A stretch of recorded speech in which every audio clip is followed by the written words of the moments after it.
എന്താണ് സത്യത്തിൽ പിള്ളേര് തമ്മിലുള്ള പ്രശ്നം? ഇവിടെ പറയത്തക്ക ഒരു പ്രശ്നമില്ല. ഓഹോ. ഒരു മൈൻഡിങ്ങിന്റെ എന്ന് വെച്ചാ മൈൻഡിങ് എന്ന് വെച്ചാല് ഇവള് പറയുന്നത് ഇവളെ അവൻ മൈൻഡ് ചെയ്യുന്നില്ലെന്നാ. അപ്പൊ അവൻ പറയുന്നതോ? അവൻ പറയുന്നത് ഇവൾ അവനെ മൈൻഡ് ചെയ്യുന്നില്ലെന്നാ. ഇവളെ അവനെ മൈൻഡ് ചെയ്യുന്നില്ലെന്നാ അവൻ പറയുന്നത്. പെണ്ണ് പറയുന്നത്? പെണ്ണ് പറയുന്നത് ഇവളെ അവൻ മൈൻഡ് ചെയ്യുന്നില്ലെന്നാ. അതായത് ഇവള് പറയുന്നത് ഇവളെ അവൻ മൈൻഡ് ചെയ്യുന്നില്ലെന്നാ.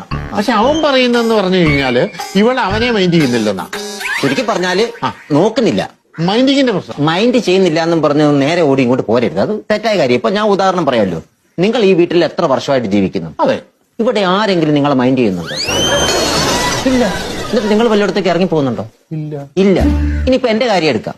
എന്റെ വീട്ടില് എന്റെ ഭാര്യ എന്റെ 2 മക്കൾ എന്നെ മൈൻഡ് ചെയ്യുന്നേയില്ല. ആകപ്പാടെ അവിടെ എന്നെ മൈൻഡ് ചെയ്യുന്നത് ആ കിങ്ങിണി എന്ന് പറഞ്ഞ പൂച്ചയില്ലേ, അത് മാത്രം. ഞാൻ ഇറങ്ങാൻ നേരത്ത് എന്നൊരു നോട്ടോ ഒച്ച, ഇത്രയേ ഉള്ളൂ.